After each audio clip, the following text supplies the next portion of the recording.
Assalamualaikum warahmatullahi wabarakatuh. Selamat pagi anak-anak. Hari ini kita akan membahas mengenai macam, jenis pahat bubut, dan teknik pembubutan. Tapi sebelumnya kemarin kita membahas mengenai parameter pemotongan. Nah, untuk latihan soalnya akan kita bahas hari ini. Untuk soal yang pertama, sebuah benda kerja diameter 30 mm akan dibubut menjadi 28 mm sepanjang 70 mm dengan jarak start pahat 4 mm. Data parameter mesin kecepatan potong 25 meter per menit dengan pemakanan mesin 0,03 mm per putaran. Yang ditanyakan, berapakah waktu yang diperlukan untuk melakukan proses pembubutan rata sesuai dengan data di atas ini apabila penyayatannya 1 kali. Kita harus mencari beberapa data. Yang pertama adalah mencari berapakah putaran dari spindle, yaitu rumusnya 1000 dikalikan cutting speed dibagi pi kali D. 1000 dikalikan 25. Kenapa 25? Karena diketahui data parameter kecepatan potongnya adalah 25. Dibagi 3,14 kali 30. 30 ini adalah diameter awalnya, sehingga ketemu putaran spindle-nya adalah 265 rpm. Sedangkan untuk panjang pemotongan sama dengan LA ditambah L. LA ini kita ketahui jarak start pahatnya adalah 4 mili. Sedangkan panjang pembubutan itu adalah 70, sehingga 70 ditambahkan 4 sama dengan 74 mm. Sedangkan untuk mencari pemakanannya, yaitu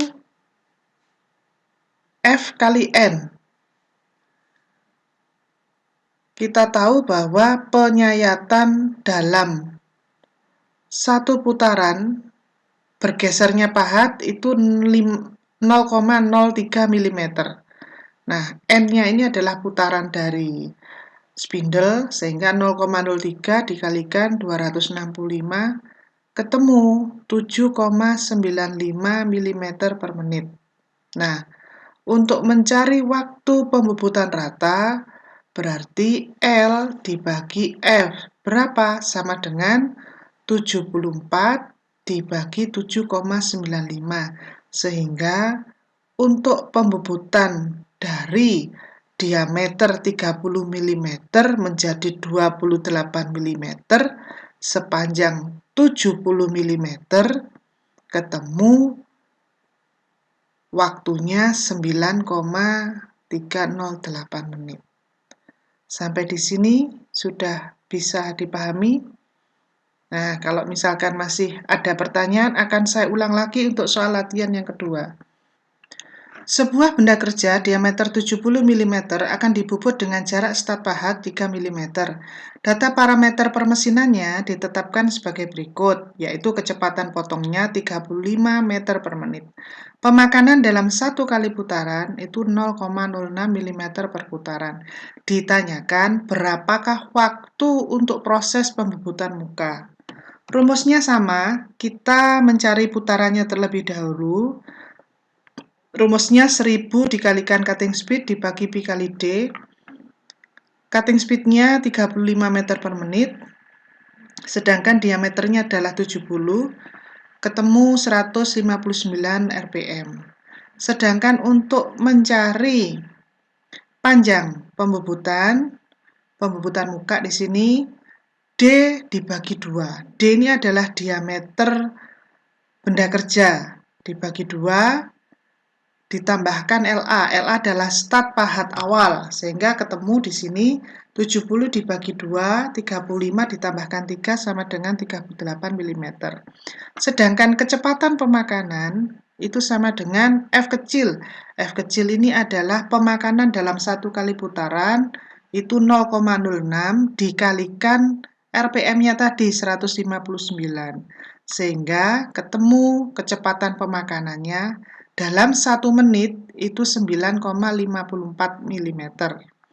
Nah, berapakah waktu pembubutan muka sama dengan panjang dibagi kecepatan pemakanannya? Ketemu 3,98 menit. Jadi, waktu yang dibutuhkan untuk proses pembubutan muka sesuai dengan data yang ada di atas ini sama dengan 3,98 menit. Bagaimana? Apakah sudah jelas? Nah, saya lanjutkan lagi untuk soal yang ketiga. Sebuah benda kerja akan dilakukan pengeboran sepanjang 28 mm dengan mata bor berdiameter 10 mm. Putarannya 700 rpm, sedangkan dalam satu kali putaran 0,04 mm kedalamannya. Nah, di sini ditanyakan berapakah waktu yang diperlukan untuk pengeboran pada mesin bubut. Nah, rumusnya L sama dengan L ditambah 0,3 dikalikan D. Masih ingat kan? L besar itu adalah panjang pemakanan secara keseluruhan. Ini adalah panjang dalamnya pengeboran, ditambah ini adalah jarak sebelum pengeboran. Jadi jaraknya 0,3 dikalikan D. Karena kedalaman pengeborannya adalah 28, berarti 28 ditambahkan 0,3 dikalikan diameter mata bornya tadi 10, sehingga ketemunya 31 mm. Sedangkan kecepatan pemakanannya itu sama dengan F dikalikan N. F itu adalah satu kali putaran bergesernya adalah 0,04 mm dikalikan RPM-nya 700 sehingga ketemu 28 mm per menit kecepatannya. Nah, berapakah waktunya? Ya, 31 dibagi 28 ini sehingga ketemu 1,107 menit. Jadi, waktu yang dibutuhkan untuk pengeboran dengan diameter 10 mili sepanjang 28 mm dengan kecepatan putaran 700 rpm ketemu 1,107 menit. Saya harap kalian nanti pada saat melakukan pekerjaan di mesin bubut, kalian pun juga bisa memperhitungkan waktu. Jadi setiap job sheet yang kalian kerjakan itu kira-kira secara teoritis waktu efektif itu bisa diselesaikan dalam waktu berapa menit. Nah, saya kira untuk soal latihan 1, 2, 3 ini sudah sangat cukup. Marilah kita lanjutkan sekarang macam-macam jenis pahat bubut dan teknik pembubutannya. Mesin bubut digunakan untuk mengerjakan atau menyayat benda kerja yang berbentuk silindris. Jadi bisa kalian cermati di sini adalah suatu poros di mana masing-masing hasil dari sayatannya tentu saja bisa dihasilkan seperti ini tergantung dari bentuk atau pahat. Di sini terdapat bermacam-macam bentuk pahat bobot yang nanti akan kita jelaskan satu persatu. Nah, untuk materi ini antara lain satu macam pahat bobot, yang kedua material bahan pahat bubut, yang ketiga sifat pahat bubut, yang keempat jenis pahat menurut letak sisi mata potong, yang kelima menurut bentuk dan fungsi, yang keenam pahat yang mendukung proses pembubutan, yang ketujuh adalah teknik atau metode dari pembubutan. Nah, sekarang material dari pahat itu yang pertama yaitu baja karbon tinggi. Baja karbon tinggi ini antara lain mengandung karbon relatif tinggi sekitar 0,7% sampai 1,4%. Dan ada prosentasi unsur yang lain yaitu 2% mangan, wolfram, sama krom. Dan mempunyai kekerasan permukaan yang cukup tinggi. Nah, keuntungan dengan bahan baja karbon tinggi ini yang pertama, dapat digunakan untuk kecepatan potong rendah, dapat memotong material benda kerja yang lunak, dan harganya relatif murah. Untuk bahan yang kedua, yaitu HSS, High Speed Steel, atau istilahnya adalah baja kecepatan tinggi. Nah, digunakan untuk apa saja? Antara lain pahat bubut, mata bor, pisau fris, reamer. Nah, di sini akan kehilangan kekerasannya apabila suhunya itu mencapai 600 derajat Celcius. Harga HSS ini lebih murah dibandingkan dengan bahan HSS yaitu tungsten. Saya lanjutkan untuk bahan yang ketiga yaitu baja paduan non-ferro. Nah, dibandingkan dengan HSS, material ini memiliki usia pakai yang lebih lama dan dapat digunakan untuk kecepatan potong yang lebih tinggi. Akan tetapi, akan kehilangan kekerasannya pada suhu 800 derajat Celcius dan cocok untuk membuat cetakan atau dies. Bahan yang keempat yaitu karbida atau cemented carbide. Nah, material ini diproduksi dengan teknik metalurgi dengan pemanasan suhu 1000 derajat Celcius. Memiliki kecepatan potong 6-8 kali kecepatan potong HSS dan bisa bertahan pada suhu 1000 derajat Celcius. Bahan karbide ini memiliki kekuatan tekan yang tinggi, namun memiliki kekuatan tarik yang rendah. Jadi, material ini sangat kaku dan memiliki modulusitas yang tinggi. Kelebihan karbida ini memiliki kapasitas produktivitas yang tinggi dan dapat menghasilkan permukaan benda kerja dengan kualitas yang baik, sehingga akan menghemat dalam biaya produksi. Bahan yang kelima yaitu keramik. Keramik ini cocok digunakan untuk alat potong berkecepatan tinggi sekitar 500 meter per menit. Dapat bertahan sampai dengan suhu 1200 derajat Celcius dan umumnya digunakan untuk pengerjaan bahan plastik. Yang keenam yaitu sermet. Sermet ini merupakan kombinasi antara keramik dan logam melalui proses metalurgi. Keramik ini berfungsi untuk meningkatkan refraktivitas, sedangkan logam material ini berfungsi untuk memberikan ketangguhan yang tinggi dan ketahanan panas. Bahan yang ketujuh yaitu intan. Material ini memiliki tingkat kekerasan yang sangat tinggi, juga dapat digunakan untuk kecepatan 1500 sampai 2000 meter per menit dan dapat bertahan hingga suhu di atas 1500 derajat Celcius. Bahan berikutnya adalah kubik boron nitrat atau umum dikenal dengan nama borozon, terbentuk dari atom nitrogen dan boron melalui proses metalurgi daya yang digunakan sebagai pengganti alat potong dengan material berlian.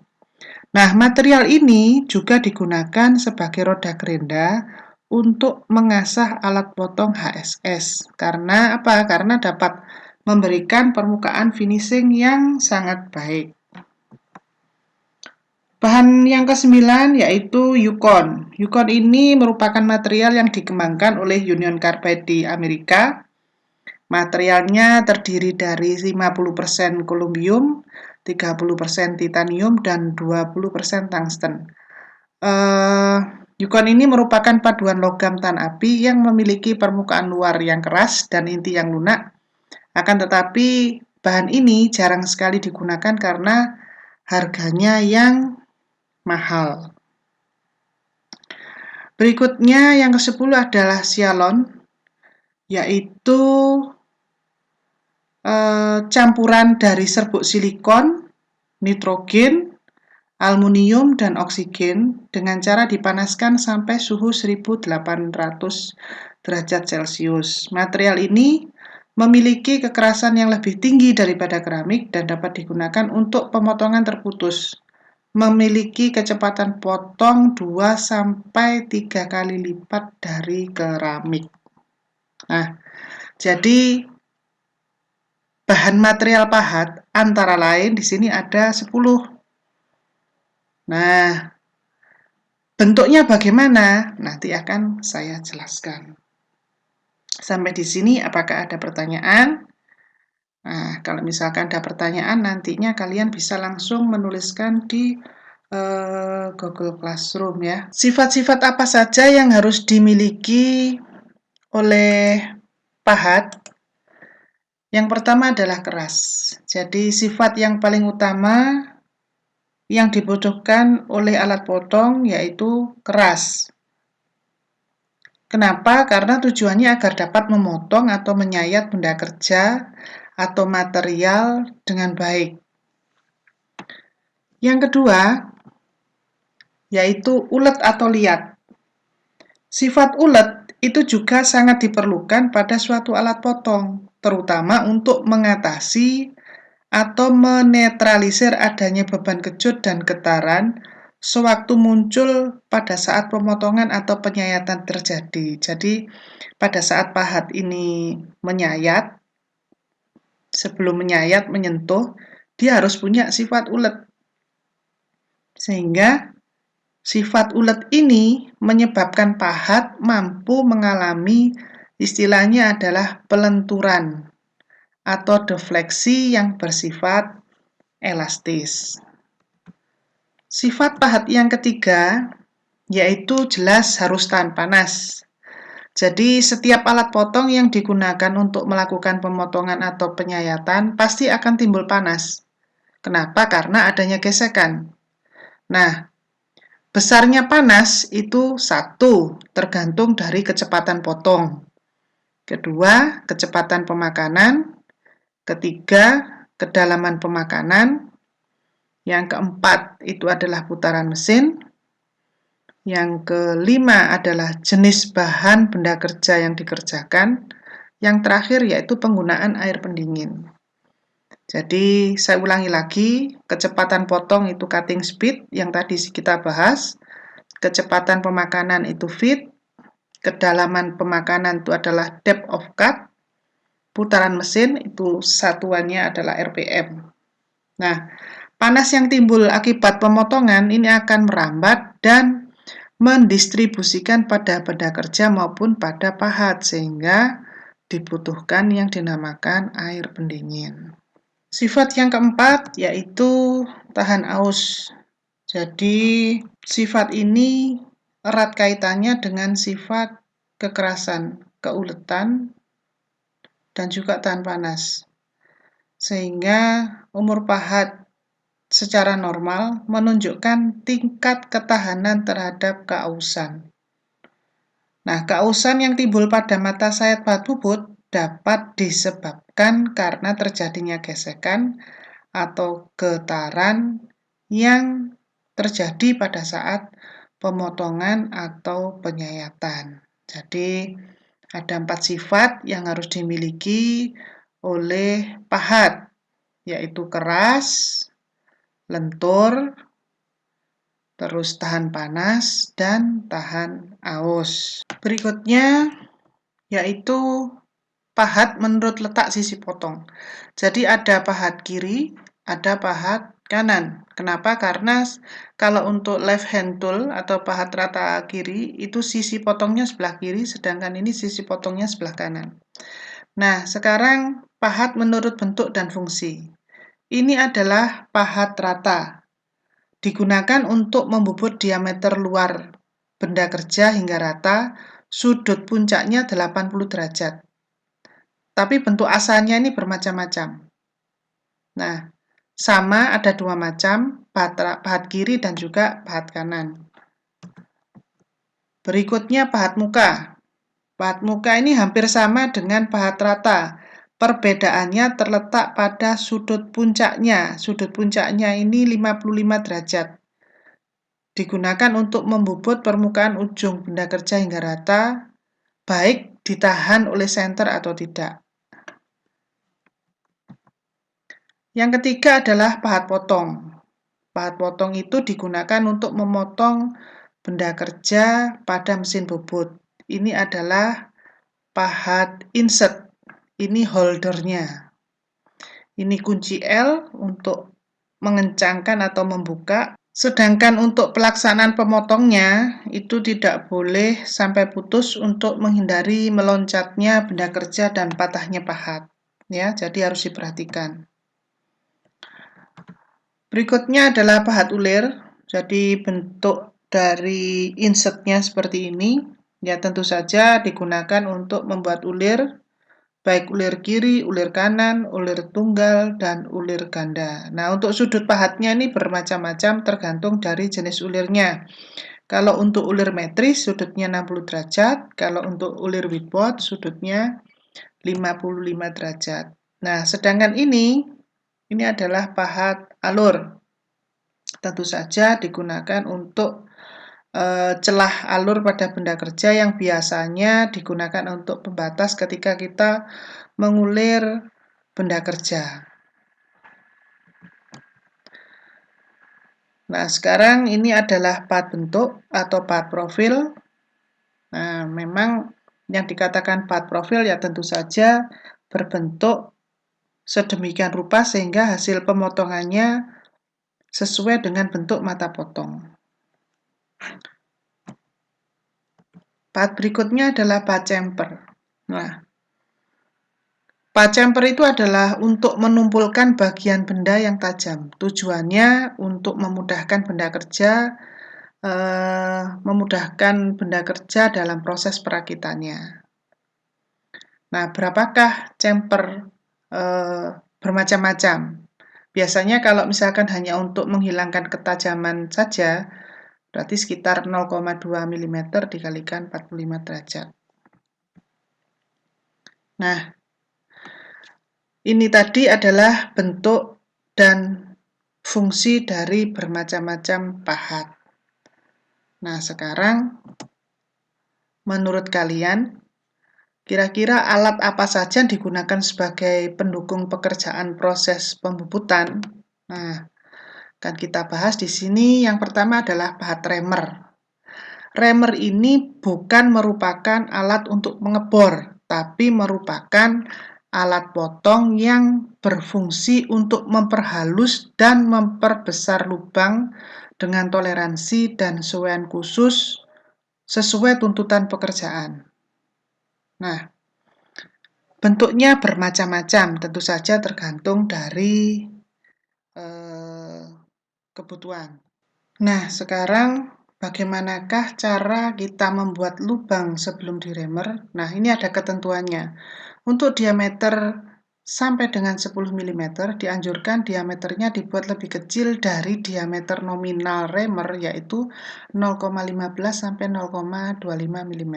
Akan tetapi jika diameter lubangnya 10 mm ke atas, maka dianjurkan diameternya dibuat lebih kecil dari diameter nominalnya, yaitu antara 0,25 sampai dengan 0,60 mm. Nah, alat pendukung lainnya yaitu bor senter atau center drill. Nah, ini digunakan untuk membuat lubang senter ujung benda kerja sebagai dudukan dari senter putar atau tetap yang kedalamannya disesuaikan dengan kebutuhan. Sekitar berapa? Sekitar 1/3 sampai 2/3 dari panjang bagian yang tirus pada bor senter tersebut.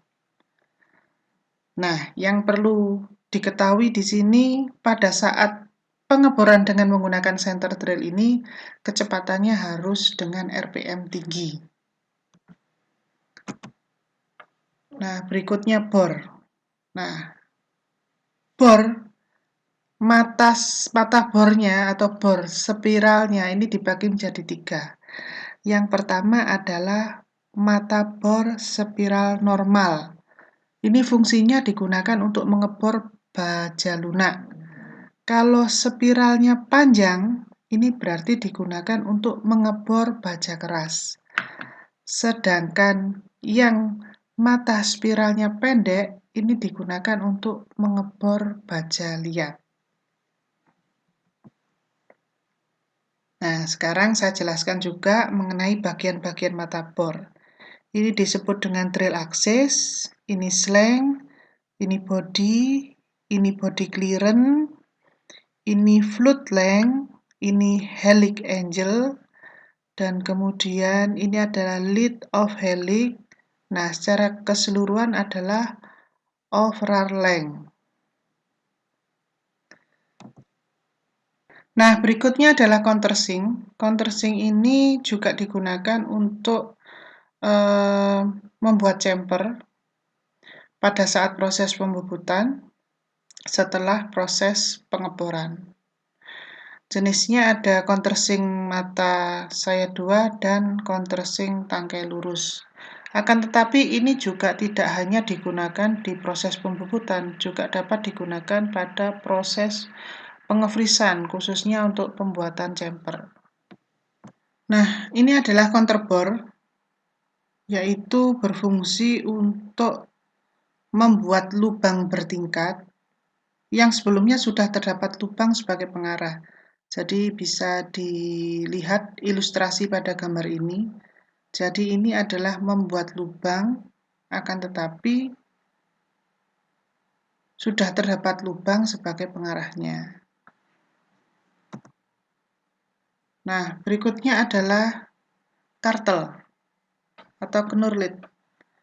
Alat ini digunakan untuk membuat rigi-rigi dari benda kerja yang fungsinya untuk membuat alur-alur kecil pada permukaan benda kerja agar tidak licin.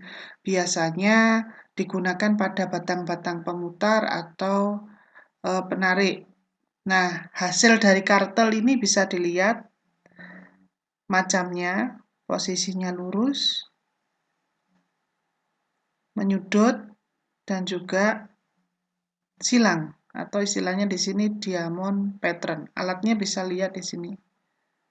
Nah, bentuk holdernya juga bermacam-macam. Ini ukuran yang besar dan ini ukuran di bawahnya. Ada beberapa hal yang harus kita perhatikan pada saat mengkartel. Yang pertama adalah bahwa pada saat kita menentukan putarannya itu harus 1/4 dari putaran normal dengan posisi pahat 3-5 derajat.